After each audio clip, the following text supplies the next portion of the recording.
നമസ്കാരം. വാർത്തയിലെ സത്യം വാർത്താധിഷ്ഠിത പരിപാടിയിലേക്ക് അവർക്കും സ്വാഗതം. തൊഴിലില്ലായ്മ മൂലമുള്ള ആത്മഹത്യകളിൽ ഇന്ത്യയിൽ 1-ാം സ്ഥാനത്താണ് രാജ്യത്തെ ഏറ്റവും മികച്ച വിദ്യാഭ്യാസവും ആരോഗ്യ സൂചികകളും സ്വന്തമാക്കിയ നമ്മുടെ കേരളം. ഇത് വെറുമൊരു കണക്ക് മാത്രമല്ല, അനേകം കുടുംബങ്ങളുടെ കണ്ണുനീരും തകർന്ന സ്വപ്നങ്ങളും നഷ്ടപ്പെട്ട ജീവിതങ്ങളും ഒളിഞ്ഞിരിക്കുന്ന കറപുരളാത്ത സത്യമാണ് എന്ന് തൽസ്ഥിതികൾ വിലയിരുത്തുന്ന ഏവർക്കും മനസ്സിലാവും. NCRB റിപ്പോർട്ട് പ്രകാരം 2023 രാജ്യത്ത് തൊഴിലില്ലായ്മയെ തുടർന്ന് 14,234 പേരായിരുന്നു ആത്മഹത്യ ചെയ്തത്. അതിൽ 2,191 പേരും കേരളത്തിൽ നിന്നുള്ളവരാണ്. ഇത് തൊഴിലില്ലായ്മ മൂലമുള്ള രാജ്യത്തെ ആകെ ആത്മഹത്യകളുടെ 15.5% വരെ വരും. കേരളത്തിന് തൊട്ടു പിന്നിൽ മഹാരാഷ്ട്രയിൽ 2070 കേസുകളും തമിഴ്നാട്ടിൽ 1601 കേസുകളും റിപ്പോർട്ട് ചെയ്തു. രാജ്യത്ത് തൊഴിലില്ലായ്മ മൂലം ആത്മഹത്യ ചെയ്യുന്നവരിൽ 11,775 പേർ പുരുഷന്മാരും 2,446 പേർ സ്ത്രീകളും 13 പേർ ട്രാൻസ്ജെൻഡർ വ്യക്തികളുമാണ്. കേരളത്തിൽ മാത്രം 1,736 പുരുഷന്മാരും 475 സ്ത്രീകളും ഈ ദുരന്തത്തിന്റെ ഇരകളായി. ട്രാൻസ്ജെൻഡർ വിഭാഗത്തിൽ കേരളത്തിൽ ഒരു കേസ് പോലും റിപ്പോർട്ട് ചെയ്തിട്ടുമില്ല. ഇവിടെയാണ് വിദ്യാഭ്യാസത്തിലും ആരോഗ്യരംഗത്തും സാമൂഹിക വികസനത്തിലും മുന്നിൽ നിൽക്കുന്ന കേരളത്തിൽ എന്തുകൊണ്ടാണ് തൊഴിലില്ലായ്മ മൂലമുള്ള ആത്മഹത്യകൾ ഇത്രയും കൂടുന്നത് എന്ന ചോദ്യം പ്രസക്തമാകുന്നത്. പീരിയോഡിക് ലേബർ ഫോഴ്സ് സർവേ പ്രകാരം 2023 ജൂലൈ മുതൽ 2024 ജൂൺ വരെയുള്ള കാലയളവിൽ കേരളത്തിലെ തൊഴിലില്ലായ്മയുടെ നിരക്ക് 7.2%. അഖിലേന്ത്യാ ശരാശരി വെറും 3.2% മാത്രമാണ്. അതായത് ദേശീയ ശരാശരിയുടെ ഇരട്ടിയിലധികം തൊഴിലില്ലായ്മ കേരളത്തിലുണ്ട്. തൊഴിലില്ലായ്മ നിരക്കിന്റെ അടിസ്ഥാനത്തിൽ സംസ്ഥാനങ്ങളെയും കേന്ദ്രഭരണ പ്രദേശങ്ങളെയും താരതമ്യം ചെയ്യുമ്പോൾ കേരളം 4-ാം സ്ഥാനത്താണ്. ലക്ഷദ്വീപ്, ആൻഡമാൻ നിക്കോബാർ ദ്വീപുകൾ, ഗോവ എന്നിവയാണ് കേരളത്തെക്കാൾ ഉയർന്ന തൊഴിലില്ലായ്മ നിരക്കുള്ളത്. തൊഴിലില്ലായ്മ എന്നത് വെറും സാമ്പത്തിക പ്രശ്നം മാത്രമല്ല, പല ഘടകങ്ങളിലേക്കും പടർന്നു പിടിക്കുന്ന വലിയ ഒരു പ്രതിസന്ധിയാണ്. ജോലിയില്ലായ്മ എപ്പോഴും ആത്മവിശ്വാസം നഷ്ടപ്പെടുത്തുന്നിടത്താണ് പല പ്രശ്നങ്ങളും ആരംഭിക്കുന്നത്. കുടുംബ ബാധ്യതകൾ, സാമൂഹിക സമ്മർദ്ദം, ഭാവിയെക്കുറിച്ചുള്ള അനിശ്ചിതത്വം ഇവയെല്ലാം ചേരുമ്പോൾ ചിലർ കടുത്ത മാനസിക സമ്മർദ്ദത്തിലേക്ക് നീങ്ങുന്നു. അത്തരക്കാർക്ക് ആവശ്യമായ സമയത്ത് പിന്തുണ ലഭിക്കാതെ വരുമ്പോൾ അതിന് ഗുരുതരമായ പ്രത്യാഘാതം ഉണ്ടാക്കും. ഇതേക്കുറിച്ച് NCRB റിപ്പോർട്ടിലെ മറ്റൊരു കണക്ക് കൂടി ശ്രദ്ധേയമാണ്. 2023 ഇന്ത്യയിൽ ആകെ 1,71,418 ആത്മഹത്യകളാണ് രേഖപ്പെടുത്തിയത്. പുരുഷന്മാരിൽ ഏറ്റവും കൂടുതൽ ആത്മഹത്യ ചെയ്തത് ദിവസവേതന തൊഴിലാളികളായിരുന്നു. മറ്റൊരു കൂട്ടർ സ്വയം തൊഴിൽ ചെയ്യുന്നവരും ശമ്പളക്കാരുമാണ്. സ്ത്രീകളിൽ ഏറ്റവും കൂടുതൽ ആത്മഹത്യ ചെയ്തത് വീട്ടമ്മമാരാണ്. തുടർന്ന് വിദ്യാർത്ഥികളും ദിവസവേതന തൊഴിലാളികളും വരുന്നു. ഈ കണക്കുകൾ പ്രകാരം തൊഴിലില്ലായ്മ മാത്രമല്ല, സാമ്പത്തികവും സാമൂഹികവും മാനസികവുമായ നിരവധി ഘടകങ്ങൾ ആത്മഹത്യകളെ സ്വാധീനിക്കുന്നുണ്ട് എന്ന് വ്യക്തമാക്കുന്നു. നമ്മുടെ ചുറ്റുവട്ടത്ത് ആരും ഇത്തരത്തിൽ ആത്മഹത്യ ചെയ്യരുത് എന്ന് ആത്മാർത്ഥമായി ആഗ്രഹിക്കുമ്പോഴും തിരുത്താനാവാത്ത ഇത്തരം പ്രതിസന്ധികൾ ഇവിടെ നിർബാധം തുടരുകയും. എന്നാൽ സ്വന്തം ആത്മാവിനെ നഷ്ടപ്പെടുത്തരുത് എന്ന് ഉത്ബോധിപ്പിക്കുന്ന ദൈവവചനം രേഖപ്പെടുത്തിയിരിക്കുന്ന പരിശുദ്ധ ബൈബിൾ അടിത്തറയിട്ട ക്രൈസ്തവ സമൂഹത്തെ സംബന്ധിച്ചിടത്തോളം വളരെ ആശങ്ക ഉളവാക്കുന്ന ഒരു കാര്യം വിശ്വാസത്തിലും ആത്മീയ ജീവിതത്തിലുമെല്ലാം മുൻപന്തിയിൽ നിൽക്കുന്നുവെന്ന് അവകാശപ്പെടുന്ന ക്രൈസ്തവ കുടുംബങ്ങളിൽ നടക്കുന്ന ചില ആത്മഹത്യകൾ.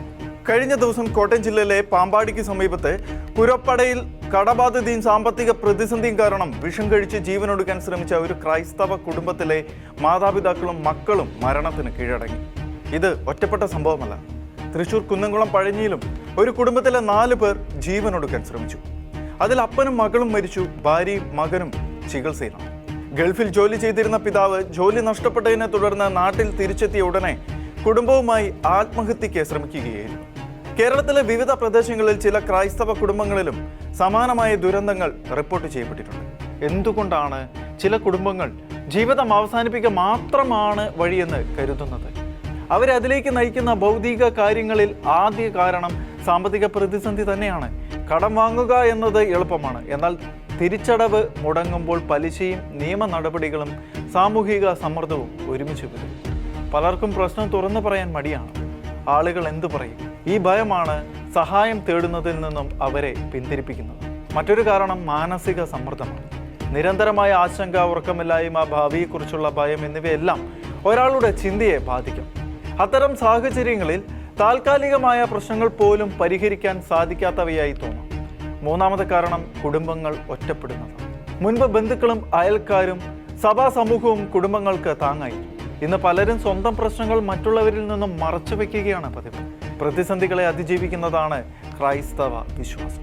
കഷ്ടതകളിൽ ദൈവത്തിന്റെ പ്രത്യാശ വയ്ക്കുവാനും പരസ്പരം ഭാരങ്ങൾ ചുമക്കുവാനും പരിശുദ്ധ ബൈബിൾ ആഹ്വാനം ചെയ്യും. എന്നാൽ വിശ്വാസമുള്ള ആളുകൾക്കും കടുത്ത മാനസിക സമ്മർദ്ദവും സാമ്പത്തിക പ്രതിസന്ധിയും നേരിടേണ്ടി വരാം. അതുകൊണ്ട് വിശ്വാസവും പ്രായോഗിക സഹായവും ഒരുപോലെ തന്നെ ആവശ്യമാണ്. കടബാധ്യതയിൽ അകപ്പെടുന്ന കുടുംബങ്ങൾ പ്രശ്നങ്ങൾ മറച്ചുവെക്കാതെ വിശ്വാസമുള്ള ആളുകളോട് സംസാരിക്കണം. സാമ്പത്തിക വിദഗ്ധരുടെയോ നിയമസഹായ കേന്ദ്രങ്ങളുടെയോ സഹായം തേടണം. രണ്ടാമതായി, സഭാ സംവിധാനങ്ങൾ ആത്മീയ കേന്ദ്രങ്ങൾ മാത്രമല്ല, പ്രതിസന്ധിയിലുള്ള കുടുംബങ്ങൾക്ക് പിന്തുണ നൽകുന്ന ഇടങ്ങളും കൂടിയാണ്. കടുത്ത സാമ്പത്തികമോ മാനസികമോ ബുദ്ധിമുട്ടുകൾ അനുഭവിക്കുന്ന കുടുംബങ്ങളെ കണ്ടെത്തി അവർക്ക് പ്രായോഗിക സഹായവും കൗൺസിലിംഗും നൽകുവാൻ സഭാ സംവിധാനങ്ങൾക്ക് കഴിയും. ഇക്കാര്യത്തിൽ സഭ കൂടുതൽ ജാഗ്രത പുലർത്തേണ്ടതുമാണ്. ആത്മഹത്യ ക്രൈസ്തവ ധാർമ്മിക ബോധത്തോട് പൊരുത്തപ്പെടുന്നില്ല. എന്നാൽ ഒരു ക്രൈസ്തവ കുടുംബം ആത്മഹത്യ ചെയ്യുമ്പോൾ അതിനെ വെറും വിശ്വാസമില്ലായ്മ അല്ല എങ്കിൽ ക്രൈസ്തവ സമൂഹത്തിന്റെ പരാജയം എന്നൊന്നിലേക്ക് മാത്രം ചുരുക്കുന്നതും ശരിയല്ല. അത്തരം സംഭവങ്ങൾക്ക് പിന്നിൽ കടുത്ത സാമ്പത്തിക പ്രതിസന്ധി, മാനസികാരോഗ്യ പ്രശ്നങ്ങൾ, കടബാധ്യത, സാമൂഹിക ഒറ്റപ്പെടൽ, നിരാശ എന്നിവ ഉൾപ്പെടെ നിരവധി ഘടകങ്ങൾ ഉണ്ടാകാം. ഇത്തരം സാഹചര്യത്തിൽപ്പെട്ട ഒരാൾക്ക് വ്യക്തമായി ചിന്തിക്കാനുള്ള ശേഷി പോലും നഷ്ടപ്പെട്ടേക്കും. പ്രതിസന്ധിയിലായ കുടുംബങ്ങളെ സഭയും വിശ്വാസ സമൂഹവും സമയത്ത് തിരിച്ചറിയുന്നുണ്ടോ എന്ന ചോദ്യവും ഇപ്പോൾ ഉയരുന്നുണ്ട്. സാമ്പത്തികമായും മാനസികമായും ആത്മീയമായും അവർക്ക് പിന്തുണ നൽകാൻ നമുക്ക് കഴിയുന്നുണ്ടോ? ഭാരം ചുമക്കുന്നവർ സഭയിലേക്ക് സഹായം തേടി വരാൻ മടിക്കാത്ത അന്തരീക്ഷം നാം സൃഷ്ടിച്ചിട്ടുണ്ടോ? ഈ ചോദ്യങ്ങൾ ക്രൈസ്തവ സഭകൾ ചർച്ച ചെയ്യേണ്ട സമയം അതിക്രമിച്ചിരിക്കുന്നു. സഭയുടെ സന്നദ്ധ സേവന പ്രവർത്തനങ്ങൾ അത് ഏറ്റവും ആവശ്യമുള്ളവരിലേക്ക് എത്തിച്ചേരുന്നുണ്ടോ എന്ന് പരിശോധിക്കുന്നതും നല്ലതാണ്. ഈ അർത്ഥത്തിൽ നോക്കുമ്പോൾ ഇത്തരത്തിലുള്ള സംഭവങ്ങൾ ക്രൈസ്തവ സമൂഹത്തിനൊരു വലിയ വെല്ലുവിളിയും ആത്മപരിശോധനയ്ക്കുള്ള അവസരവുമാണ്. ഓരോ സംഭവത്തിലും മരണപ്പെടുന്നവരെ വിധിക്കുന്നതൊഴിവാക്കി അവരുടെ വേദന മനസ്സിലാക്കുവാനും ഇനിയും ഇത്തരം ദുരന്തങ്ങൾ ആവർത്തിക്കാതിരിക്കാൻ എന്ത് ചെയ്യാം എന്നതിലുമാണ് ശ്രദ്ധ കേന്ദ്രീകരിക്കേണ്ടത്. പരിശുദ്ധ ബൈബിൾ ആത്മഹത്യയെ പരിഹാരമായി അവതരിപ്പിക്കുന്നില്ല. അത് പാപമാണ്. ദൈവം തന്ന ജീവനെ മനുഷ്യനെടുക്കാൻ അവകാശമില്ല. എന്നാൽ ക്രൈസ്തവ കുടുംബങ്ങളിൽ ആത്മഹത്യ സംഭവിക്കുന്നത് വ്യക്തികളുടെ ആത്മീയ ജീവിതത്തെ മാത്രം കുറ്റപ്പെടുത്തേണ്ട വിഷയവുമല്ല.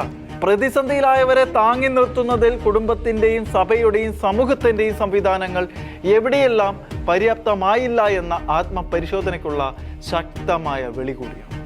സമൂഹം ഇത്തരം വ്യക്തികളെ കുറ്റപ്പെടുത്തുന്ന സമീപനങ്ങളിലെ മാറ്റം വരുത്തേണ്ട സമയമായിരിക്കുകയാണ്. കടത്തിലകപ്പെട്ടവരെ അപമാനിക്കുന്നതിന് പകരം അവരുടെ പ്രശ്നം കേൾക്കുകയും പിന്തുണയ്ക്കുകയും ചെയ്യുകയാണ് വേണ്ടത്. കുടുംബങ്ങൾ തമ്മിലുള്ള തുറന്ന ആശയവിനിമയം ശക്തിപ്പെടുത്തണം. പ്രശ്നങ്ങൾക്ക് ഒറ്റയ്ക്ക് പരിഹാരം ഉണ്ടാക്കുന്നതിന് പകരം കുടുംബാംഗങ്ങളുമായി പങ്കുവെക്കുന്നത് പരിഹാരത്തിനുള്ള ആദ്യ പടി കൂടിയാണ്. ഇത്തരം സംഭവങ്ങൾ റിപ്പോർട്ട് ചെയ്യുമ്പോൾ മാധ്യമങ്ങൾക്കും വലിയ ഉത്തരവാദിത്തമുണ്ട്. ആത്മഹത്യയെ മഹത്വവൽക്കരിക്കുകയോ അതിനെ ഒരു പരിഹാരമായി ചിത്രീകരിക്കുകയോ ചെയ്യാതെ സഹായം ലഭ്യമാണ് എന്നും പ്രതിസന്ധികൾക്ക് മറ്റു വഴികളുണ്ട് എന്നും സമൂഹത്തെ ഓർമ്മപ്പെടുത്തണം. ഈ സംഭവങ്ങളിൽ മരണപ്പെടുന്നവരെ അനുസ്മരിക്കുമ്പോൾ അവരുടെ കുടുംബാംഗങ്ങൾക്കും സുഹൃത്തുക്കൾക്കും നാം കരുതലും പ്രാർത്ഥനയും പിന്തുണയും നൽകണം.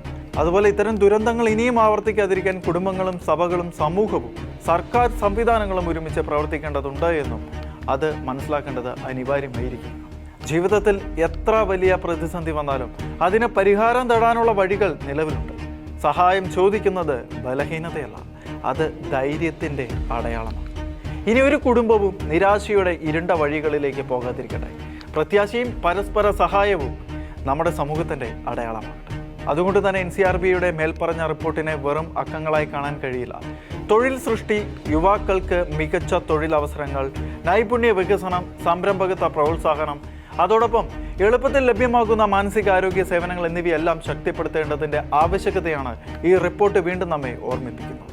എല്ലാറ്റിലും പ്രധാനമായി മാനസിക ബുദ്ധിമുട്ടുകൾ അനുഭവപ്പെടുന്നവരെ കുറ്റപ്പെടുത്തുകയോ ഒറ്റപ്പെടുത്തുകയോ ചെയ്യാതെ അവരെ കേൾക്കുകയും പിന്തുണയ്ക്കുകയും ചെയ്യേണ്ടത് സമൂഹത്തിൻ്റെ ഉത്തരവാദിത്വം തന്നെയാണ്. പ്രതിസന്ധി നേരിടുന്ന ഒരാൾക്ക് സമയോചിതമായി ലഭിക്കുന്ന ഒരു സംഭാഷണം പോലും ഒരു സഹായഹസ്തവോ ചിലപ്പോൾ ഒരു ജീവൻ രക്ഷിക്കാൻ പോലും കാരണമായേക്കാം. തൊഴിലില്ലായ്മ ഒരു സാമ്പത്തിക വെല്ലുവിളി മാത്രമല്ല, അത് മാനസികാരോഗ്യത്തെയും കുടുംബങ്ങളെയും സമൂഹത്തെയും ബാധിക്കുന്ന ഒരു പൊതുജന ആരോഗ്യ പ്രശ്നമാണ്. അതിനാൽ തൊഴിൽ സൃഷ്ടിയും മാനസികാരോഗ്യ പിന്തുണയും ഒരുപോലെ ശക്തിപ്പെടുത്തേണ്ടത് കാലഘട്ടത്തിൻ്റെ ആവശ്യമാണ്. സർവോപരി ദൈവത്തിൽ ആശ്രയിക്കുക ഏത് പ്രതിസന്ധികളിലും അവിടുന്ന് നമ്മെ കാത്തുകൊള്ളും.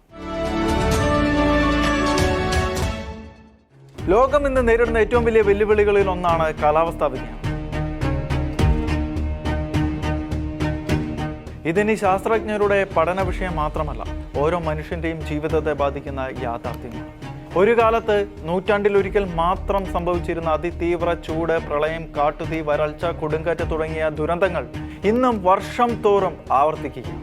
സാമ്പത്തികമായും സാങ്കേതികമായും ലോകത്തെ നയിക്കുന്ന അമേരിക്ക, കാനഡ, യൂറോപ്പ് എന്നീ പ്രദേശങ്ങൾ പോലും ഇന്ന് പ്രകൃതിയുടെ മുന്നിൽ നിസ്സഹായരായി നിലനിൽക്കുകയാണ്. വികസിത രാജ്യങ്ങൾക്ക് പോലും ഇതാണ് അവസ്ഥയെങ്കിൽ വികസനാത്മകമായ രാജ്യങ്ങളുടെ ഭാവി അങ്ങേയറ്റം ആശങ്കാജനകം തന്നെ. ചൂട്, ചുഴലിക്കാറ്റ്, കാട്ടുതീ എന്നീ വലിയ പ്രതിസന്ധികളാണ് ലോകത്തിലെ ഏറ്റവും സമ്പന്ന രാഷ്ട്രമായ അമേരിക്കയ്ക്ക് ഇപ്പോൾ വലിയ പ്രതിസന്ധിയായി മാറിയിരിക്കുന്നത്. അമേരിക്കയിൽ കഴിഞ്ഞ ഏതാനും വർഷങ്ങളായി റെക്കോർഡ് താപനിലയാണ് അനുഭവിക്കുന്നത്. ടെക്സാസ്, അരിസോണ, നവാഡ, കാലിഫോർണിയ തുടങ്ങിയ സംസ്ഥാനങ്ങളിൽ വേനൽക്കാലത്ത് താപനില 45 മുതൽ 50 ഡിഗ്രി വരെ ഉയരുന്ന സാഹചര്യമാണ് ഉണ്ടാകുന്നത്. അതേസമയം അറ്റ്ലാന്റിക് സമുദ്രത്തിലെ ചൂട് വർദ്ധിച്ചതോടെ ചുഴലിക്കാറ്റുകൾ കൂടുതൽ ശക്തവും വിനാശകരവുമായി മാറുകയാണ്. ഫ്ലോറിഡ, ലൂസിയാന, നോർത്ത് കരോലിന തുടങ്ങിയ സംസ്ഥാനങ്ങൾ വർഷം തോറും വലിയ നാശനഷ്ടങ്ങളും നേരിടുന്നു. കാലിഫോർണിയയിൽ നിരന്തരമായി ഉണ്ടാകുന്ന കാട്ടുതീ മറ്റൊരു വലിയ ദുരന്തമാണ് വരുത്തിവെക്കുന്നത്. നീണ്ട വരൾച്ചയും ഉയർന്ന താപനിലയും ശക്തമായ കാറ്റും ചേർന്ന് ലക്ഷക്കണക്കിന് ഏക്കർ വനങ്ങൾ ചാമ്പലാക്കുകയാണ്. ആയിരക്കണക്കിന് കുടുംബങ്ങൾ വീടുകൾ ഉപേക്ഷിച്ച് പലായനം ചെയ്യേണ്ടതായി വരുന്നു.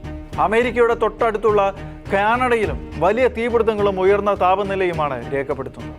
ലോകത്തിലെ ഏറ്റവും കൂടുതൽ വനസമ്പത്തുള്ള രാജ്യങ്ങളിൽ ഒന്നായ കാനഡ, എന്നാൽ അടുത്ത കാലത്ത് കാനഡയുടെ ചരിത്രത്തിലെ ഏറ്റവും വലിയ കാട്ടുതീ ദുരന്തങ്ങൾ രാജ്യം കണ്ടു. ലക്ഷക്കണക്കിന് ഹെക്ടർ വനങ്ങളാണ് കത്തി നശിച്ചത്. കോടിക്കണക്കിന് ടൺ കാർബൺ അന്തരീക്ഷത്തിലേക്ക് പുറന്തള്ളപ്പെട്ടു. തീയിൽ നിന്ന് ഉയർന്ന പുക അമേരിക്കയിലെ ന്യൂയോർക്ക് ഉൾപ്പെടെ നിരവധി നഗരങ്ങളിലെ വായു മലിനമാക്കുകയും ചെയ്തു. ഒരു കാലത്ത് ശീതകാലത്തിനും മിതമായ വേനലിനും പേരുകെട്ട യൂറോപ്പ് കടുത്ത ഉഷ്ണതരംഗങ്ങളുടെ പിടിയിൽ അമർന്നിരിക്കുകയാണ്. Spain, Italy, Greece, Portuguese, France തുടങ്ങിയ രാജ്യങ്ങളിൽ 45 ഡിഗ്രിക്ക് മുകളിലുള്ള താപനില രേഖപ്പെടുത്തിയിട്ടുണ്ട്. ഈ അതിതീവ്ര ചൂട് കാരണം ആയിരക്കണക്കിന് ആളുകൾ ആരോഗ്യ പ്രശ്നങ്ങൾ നേരിടുകയും നിരവധി മരണങ്ങൾ റിപ്പോർട്ട് ചെയ്യുകയും ചെയ്തു. അതിതീവ്ര ചൂട് അനുബന്ധ മരണങ്ങൾ ഈ രാജ്യങ്ങളിൽ 1 ലക്ഷം കടന്നിരിക്കുകയാണ്. ഗ്രീസിലും പോർച്ചുഗലിലും കാട്ടുതീ നൂറുകണക്കിന് വീടുകളാണ് നശിപ്പിച്ചത്. വിനോദസഞ്ചാര മേഖലയും കൃഷിയെയും വലിയ തിരിച്ചടി നേരിടുകയും ചെയ്തിരിക്കുകയാണ് ഇതോടുകൂടി.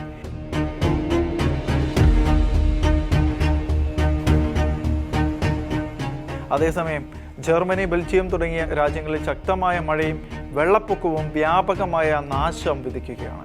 ഒരേ ഭൂഖണ്ഡത്തിൽ ഒരു വശത്ത് കടുത്ത വരൾച്ചയും മറുവശത്ത് അതിശക്തമായ മഴയും എന്ന വൈരുദ്ധ്യം കാലാവസ്ഥാ വ്യതിയാനത്തിൻ്റെ വ്യക്തമായ സൂചനയാണ്. ഭൂമിയുടെ അന്തരീക്ഷത്തിൽ കാർബൺ ഡൈ ഓക്സൈഡ്, മീഥേൻ തുടങ്ങിയ ഹരിതഗ്രഹ വാതകങ്ങളുടെ അളവ് വർദ്ധിക്കുന്നതാണ് പ്രധാന കാരണം. ഇന്ന് ലോകം നേരിടുന്ന ഏറ്റവും വലിയ വെല്ലുവിളികളിൽ ഒന്നായി ഇത്തരം കാലാവസ്ഥാ വ്യതിയാനങ്ങൾ മാറിയിരിക്കുകയും. ഒരു കാലത്ത് ഭാവിയിലെ ഭീഷണിയായി മാത്രം കണക്കാക്കിയിരുന്ന ഈ പ്രതിഭാസം ഇന്ന് നമ്മുടെ ദൈനംദിന ജീവിതത്തിൻ്റെ ഭാഗമായി കഴിഞ്ഞിരിക്കുന്നു. കനത്ത മഴ, മിന്നൽ പ്രളയങ്ങൾ, കാട്ടുതീ, വരൾച്ച, അതിശക്തമായ ചൂട്, ഉരുൾപൊട്ടൽ ഇവയൊന്നും ഇനി അപൂർവ സംഭവങ്ങളല്ലാതായിരിക്കുകയാണ്. അതുകൊണ്ട് തന്നെ ഇതെല്ലാം പ്രകൃതി മനുഷ്യന് നൽകുന്ന അവസാനത്തെ മുന്നറിയിപ്പ് തന്നെയാണെന്ന് ജാഗ്രതയോടുകൂടി കരുതേണ്ടിയിരിക്കുന്നു. ഭൂമിയുടെ ശരാശരി താപനില തുടർച്ചയായി ഉയരുകയാണ്. അതിന് പ്രധാന കാരണം മനുഷ്യർ അന്തരീക്ഷത്തിലേക്ക് പുറന്തള്ളുന്ന ഹരിതഗ്രഹ വാതകങ്ങളാണ്. കൽക്കരി, പെട്രോൾ, ഡീസൽ തുടങ്ങിയ ഫോസിൽ ഇന്ധനങ്ങളുടെ അമിത ഉപയോഗം, വനനശീകരണം, നിയന്ത്രണമില്ലാത്ത വ്യാവസായികവൽക്കരണം എന്നിവയാണ് ഈ പ്രതിസന്ധിക്ക് പ്രധാന കാരണം. ഈ വർഷം പല രാജ്യങ്ങളിലും കാട്ടുതീ ആയിരക്കണക്കിന് ഹെക്ടർ വനങ്ങൾ നശിപ്പിച്ചു. അതേസമയം മറ്റിടങ്ങളിൽ ശക്തമായ മഴയും വെള്ളപ്പൊക്കവും ജനജീവിതം തകർത്തു. കാലാവസ്ഥയുടെ സ്വാഭാവിക ചക്രം തകരുന്നതിൻ്റെ വ്യക്തമായ സൂചനകളാണിവ. ഇന്ത്യയും ഈ പ്രതിസന്ധിയിൽ നിന്ന് ഒഴിഞ്ഞു നിൽക്കുന്നില്ല. ഹിമാലയത്തിലെ ഹിമാനികൾ ഉരുകുകയാണ്. പല സംസ്ഥാനങ്ങളിലും കടുത്ത ചൂട് ജനങ്ങളുടെ ആരോഗ്യത്തെ ഗുരുതരമായി ബാധിക്കുന്നു. കേരളത്തിൽ കഴിഞ്ഞ കുറച്ച് വർഷങ്ങളായി കണ്ട പ്രളയങ്ങളും ഉരുൾപൊട്ടലുകളും അതിതീവ്ര മഴയും കാലാവസ്ഥാ വ്യതിയാനത്തിൻ്റെ പശ്ചാത്തലത്തിൽ ശാസ്ത്രലോകം ഗൗരവത്തോടെ വിലയിരുത്തുകയാണ്. പുനരുപയോഗ ഊർജ്ജ സ്രോതസ്സുകളിലേക്ക് മാറുക, വനസംരക്ഷണം ശക്തിപ്പെടുത്തുക, പ്ലാസ്റ്റിക്കിൻ്റെ ഉപയോഗം കുറയ്ക്കുക, പൊതുഗതാഗതം പ്രോത്സാഹിപ്പിക്കുക, കൂടുതൽ മരങ്ങൾ നട്ടുപിടിപ്പിക്കുക തുടങ്ങിയ നടപടികൾ കാലാവസ്ഥാ വ്യതിയാനത്തിൻ്റെ ആഘാതം കുറയ്ക്കാൻ സഹായിച്ചേക്കാം. സർക്കാരുകൾ മാത്രമല്ല, ഓരോ വ്യക്തിയുടെയും ഉത്തരവാദിത്തം കൂടിയാണ് ഭൂമിയെ സംരക്ഷിക്കുക എന്നത്. പ്രകൃതി പലവട്ടം മുന്നറിയിപ്പ് നൽകി കഴിഞ്ഞു. ഓരോ പ്രളയവും, ഓരോ കാട്ടുതീയും, ഓരോ ചൂട് തരംഗവും നമ്മോട് ഒരേ സന്ദേശമാണ് പറയുന്നത്. ഇനി മാറിയില്ല എങ്കിൽ നഷ്ടമാകുന്നത് നമ്മുടെ ഭാവി തന്നെയായിരിക്കും. ഭൂമിയുടെ സംരക്ഷകനായി ദൈവം മനുഷ്യനെയാണ് നിശ്ചയിച്ചിരിക്കുന്നതെന്ന് പരിശുദ്ധ ബൈബിളിൽ ഉൽപ്പത്തിയുടെ ആരംഭത്തിൽ തന്നെ കാണാൻ കഴിയും. നോഹയുടെ കാലത്തുണ്ടായ മഹാപ്രളയത്തിന് കാരണം മനുഷ്യന്റെ പാപങ്ങളും ഭൂമിയിലെ അതിക്രമങ്ങളും ആയിരുന്നുവെന്നും പരിശുദ്ധ ബൈബിൾ രേഖപ്പെടുത്തി. പ്രകൃതിയിലെ വ്യതിയാനങ്ങൾ മനുഷ്യന്റെ ആത്മീയവും ധാർമ്മികവുമായ തകർച്ചയുമായി പരിശുദ്ധ ബൈബിൾ ബന്ധപ്പെടുത്തിയിട്ടുണ്ട്. മനുഷ്യന്റെ അകൃത്യങ്ങൾ വർദ്ധിക്കുന്നത് ഭൂമിയുടെ താളം തെറ്റിക്കും. ഭൂമി ഉന്മത്തനെ പോലെ ആടിയുലയുന്നു, കുടിലുപോലെ ഇളകിയാടും. അത് താങ്ങുന്ന അകൃത്യം അത്ര ഭാരമേറിയതാണ്. യെശയ്യാ പ്രവചനം അടിവരയിടിക്കാം. അതിനാൽ ഭൂമിയെ സംരക്ഷിക്കേണ്ട നമ്മുടെ ഉത്തരവാദിത്തത്തിൽ പാപപങ്കിലമാകാത്ത ഒരു സമൂഹത്തിന് വലിയ പങ്കുണ്ട് എന്ന കാര്യവും ഓർക്കേണ്ടതാണ്. വാർത്തയിലെ സത്യവുമായി ഇനി അടുത്തയാഴ്ച.